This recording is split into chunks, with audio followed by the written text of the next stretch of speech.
Kumusta sa inyong lahat? Dito naman tayo sa vlog natin ngayon gabi sa Batang Quiapo. Maang-maangan, unang-una sa lahat ito ay video teaser lamang para ma-update sa Batang Quiapo. Huwag kalimutan follow at subscribe ang channel. Salamat po. Si Beng ay dumalaw sa pwesto nila ni Tess at Lola Tendeng at dito nagalit si Lola Tendeng ito. Dito ay bumisita ang mga chismosa ay nagdala ng pagkain para kay Roda at iniwan ito at dito kinuha niya ang pagkain at ito ay kinain dahil sa gutom ito.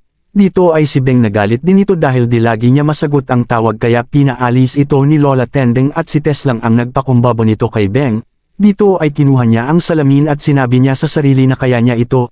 Dito napansin nila ni Lola Tendeng at Lolo Noy si Tess na stress ito kaya nilapitan nila ito. Dito ay naghanap si Roda ng damit sa kwarto at may nakita siya mga bag na may laman na t-shirt na gusto sinukat niya ito. Ito si Camille ay lumabas at nakita ito ng mga kaibigan ni Santino. Tinanong kung saan pupunta at sinabi na may bilhin pero nakita nila na may